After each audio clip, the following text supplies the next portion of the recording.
Hey guys, welcome back to my channel. Today I'm going to be creating this double cut crease type of look and playing with a ton of the new Anastasia spring releases. I used one of the new bronzers. I used the new Amrezy collab. If you're interested in seeing all of the new liquid lipsticks be swatched, it's going to be over on my Instagram. It's definitely going to be posted before this video, so go check my Instagram if you're interested in that. And that's what these look like.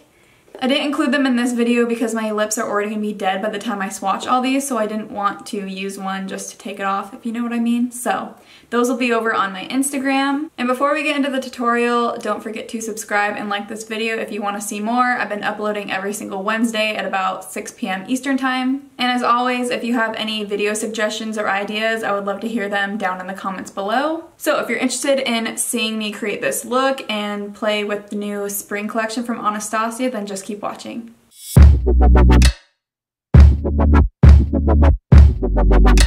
Okay, today I'm going to start with my face. I'm going to try and switch it up a little bit today, and I'm going to use the MAC Prep and Prime primer. I feel like I use the same like 5 products on my channel, especially for face makeup. I just don't like to stray away from what I'm used to.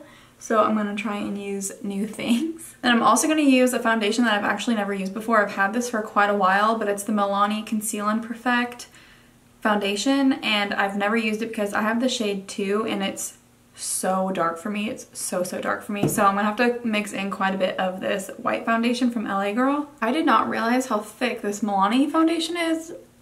It's like probably just as thick as the Kat Von D Lock-It foundation, if you're familiar with that one. I've heard quite a few people say that they like this foundation a lot, but the shade range is just really funky.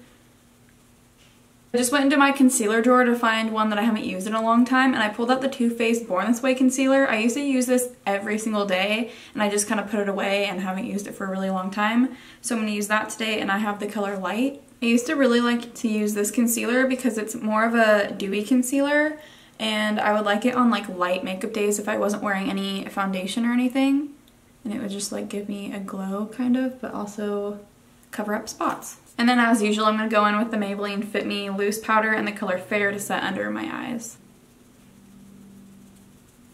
Now that I kind of have the base on, I'm going to zoom you in and start on the eyes, and I'm going to prime my eyes with the Urban Decay Primer Potion in Eden. I'm really excited to be using the new Anastasia Soft Glam eyeshadow palette. This is what it looks like if you have not seen it. And this isn't the first time that I've used it, so I do kind of have an idea of how I like the shadows and how they perform and stuff. So I just want to let you know that you need it. If you have Modern Renaissance and you really like it, you're gonna love this one. If you have Subculture and hated it, then you're gonna like this one. It's nothing like Subculture. It's really similar to Modern Renaissance. I've always loved the shimmers in Modern Renaissance. I've always thought that they were the best shimmers out of any palette ever. And these shimmers are very similar. They pick up with a brush without any Fix Plus or anything, so it's really nice. I know a lot of people probably already have all of these colors, but I just think it's the perfect travel palette. If you do freelance, I think it would be a really good palette to have in your kit.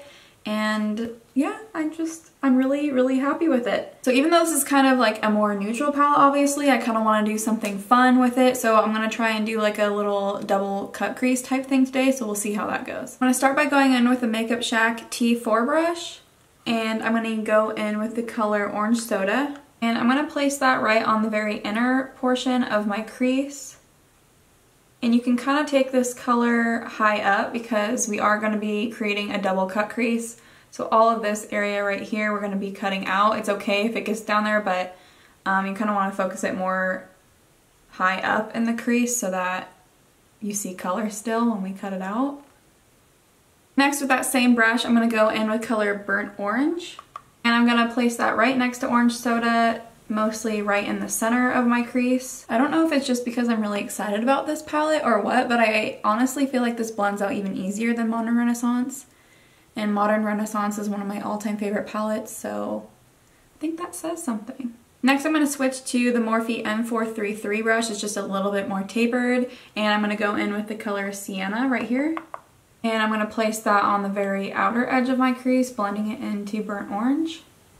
And I'm also going to start dragging that color all throughout my crease and focusing it on the base of all the colors. And then I'm going to take this really big blending brush, it's the Makeup Shack T74 brush, and go in with a little bit of orange soda, and I'm just going to be putting that on the outer edges of all the colors just to make it really blended. And I'm also going to be winging this out. Then I'm going to be going in with the tiny detail brush, this is the Makeup Shack T14, and I'm going to mix probably a little bit of Cypress Umber and Noir here, just a tiny bit of the black shade. And I'm going to be placing that at the very base of the color that we've placed and kind of keep it mostly in the outer corner. This is basically just to deepen up the crease even further. I like to take tiny detailing brushes, kind of like this, just to place the color down, and then if it doesn't look blended enough, you can go in with a more fluffy brush to blend out the color. So now that the crease is mostly done, I'm going to go in with Tarte Shape Tape to cut it out, and I'm just going to be cutting it out just like you would do a normal cut crease and bring it from the inner corner all the way out. And as per usual, I'm going to be using one of these art detail brushes from Amazon. I think these are becoming a permanent part of my description box, so they'll be linked down below. I'm basically going to start from the very inner corner here and kind of follow where we have placed those crease colors to clean up that bottom line. Then if you need to, after you clean up the line with concealer, if you need to deepen up the very bottom part of your crease here, you can just go in with a tiny brush. This is a good one. This is the Makeup Shack T65. It's like the tiniest little pencil brush, and you can just kind of pat the color here. Just be careful about fallout, and you can re-deepen your crease if you need to. And now I'm going to be sketching out the part here. I already did this eye to kind of get an idea of what I was doing, but I'm basically going to sketch out this wing part here. So I'm going to take a Sigma E06 brush, it's a tiny little angled brush, and I'm going to go in with Cypress Umber. And I'm going to go in with Cypress Umber just to sketch out the shape. So I'm going to follow my lower lash line here and go upwards. And you don't want to connect these two lines because we're going to want a negative space in here to create the cut crease still. And this part doesn't have to be absolutely perfect because I do end up going in and cleaning up the crease again, but just try to be as precise as you can. And I'm going to basically bring that down and still try and keep that negative space in between the crease color and this little wing you're creating. Now we kind of have that shape cut out right here, and I'm going to start going in with the shimmer colors on the lid. I use this little brush here. This is by Bow Bell, and it's the number A1 brush. I believe it's a lip brush, but any tiny flat brush like this will work really well. That way you don't have to use a big fluffy flat brush kind of, and you won't have to worry about going up into the part that you cut out. And I'm going to first be going in with the color Glistening right here, and I'm going to set that one on the very inner part of my eye. And again, with this color, you're not going to want to bring it all the way up into the part that you cut out. You're going to want to go a little bit lower. And you don't have to worry about being super precise because, again, we can go in with the concealer and clean it up. And then next to that color, I'm going to be going in with the color Rose Pink right here. And this one's going to blend into that previous color and then basically be all over the center of the lid. And then next, I'm going to be going into Sultry right here. And I'm going to place that next to the Rose Pink.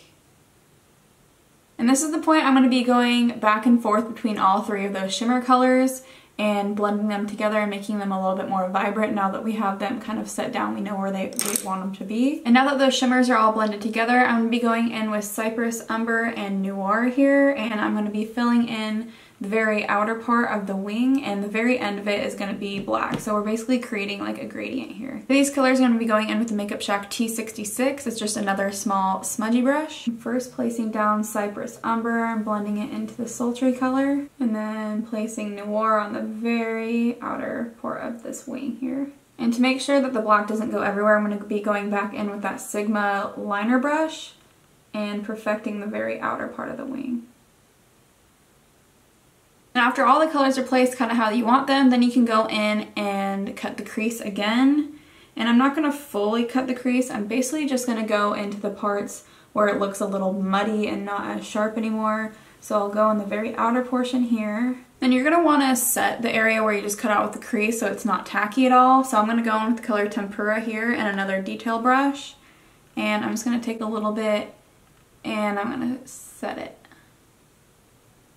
Alright, now we can start going to the lower lash line, and I'm going to start with the color Sienna here. And I'm going to use a Makeup Shack T8 brush. I'm just going to take a little bit of that to basically set down the base of the lower lash line and drag it all the way across. Then I'm going to take a little bit of Noir so we can connect it to the wing shape that we made on the upper lash line. And I'm going to keep this on like the lower third of my lower lash line. I'm also going to be lining my waterline in black. This is the Thrive Cosmetics Infinity Waterproof Eyeliner. And finally, to finish off the eyes, I'm going to be applying mascara and lashes. I'm going to use the Tarte Maneater mascara and then the Makeup Shack Dubai lashes. Also, something that I always forget to mention in videos, and I feel like a little bit weird saying it, but I'm going to say it in this video. If you're interested in any of the Makeup Shack products, I do have a code for them that gives you 20% off, and it's just tesseffects. So, you know, I use a lot of Makeup Shack brushes and lashes. They're one of my favorite brands and I truly stand by them, and I do make a little bit off the code if you use it, just so you know. But I thought I would put it in the video in case you don't read the description box, because I know a lot of people don't. Alright, now that the eyes are finished, I'm going to finish off the face, and I'm excited to try out this bronzer. This is the new one from Anastasia, and I have the color Rosewood here, and this is what Rosewood looks like. I am a little bit afraid to try these because I got the whole collection, so I have all the shades, and the shades seem a little bit weird. Like, this is the lightest shade that they came out with, and I think it will look good on me, but the next couple of colors, like one of them looks really, really pink. So I'm interested to see what these colors look like, but I think Rosewood is going to match me the best. I'm going to go in with ABH Cosmetics. This is a number 124 brush from one of their sets. I'll try to link the set down below. I just have the tiniest bit of product on my brush right now, and I am getting a good amount of pigment, so just know that these are super pigmented. Also, update on this foundation since I've been wearing it for a little bit now. I do not like it on my face. I think it's too greasy for my face, and it shows all of my texture. It actually reminds me a lot of how the Maybelline Fit Me Matte and Poreless foundation sits on my skin. So even though this bronzer is pretty pigmented, I'm finding that it is blending out pretty easily, so that's good. I really hate when there's super pigmented bronzers or blushes or anything like that, and you put them on and they just won't blend out either. And I'm going to go in with the MAC Warm Soul blush. I just think this blush will look really good with the eyes and also the color of the bronzer. And before I go in with the highlighter, I'm going to spray my face with some setting spray. This is the Kiss Pro Touch setting spray. And then for highlighter, I'm going to be going in with the Amrezy Anastasia collab. This is what it looks like. I've really been enjoying this highlighter because it just doesn't have any kickback whatsoever. It's a really unique formula. And I'm also going to use this same highlighter to highlight my inner corners. Alright, now it's time to move on to lips. And I was going to choose one of these new spring colors from Anastasia since we're doing all the other new spring stuff going on. But I am, after I film this video, I'm going to film a swatch video for Instagram where I'm going to be wearing all of these lip colors so you can see what they look like. So if you're interested in seeing what the lip colors look like, just head over to my Instagram and they'll be over there. That's definitely going to be posted before this video. So since my lips are going to be suffering after I film that video, I'm going to go with something that's easy to remove right now. And I've been so into the glossy lips lately, so I'm just going to go in with this Maybelline Vivid Hot Lacquer. This is in the color Tease, and it's just a really pretty nude color. And how I like to apply these is just put a little bit on the center of my lip, because these are very pigmented, and then I just tap it out. Especially with this color, because it is super, super nude, it can kind of make me look a little bit dead. So if I just apply a little bit at a time in the center of my lips, then it gives me that glossy look without being like dead looking. Alright, and that completes this video. This is the look that I came up with. I really hope that you enjoyed watching. And just to peer pressure you a little bit more into buying this palette, I really, really think that everyone needs it, even if you have a billion neutral colors. It's so good, and I am not someone to get super excited over neutral colors and neutral palette because I have so many, but this one truly is so good, and I'm so glad that they came out with it. Again, if you want to go see those spring collection liquid lipstick swatches, you can go over to my Instagram and they'll be posted on there. As always, don't forget to subscribe and like this video if you want to keep seeing more videos from me. I've been posting every single week on Wednesdays at 6 p.m. Eastern Time. So with all that being said, I will see you guys next week. Bye!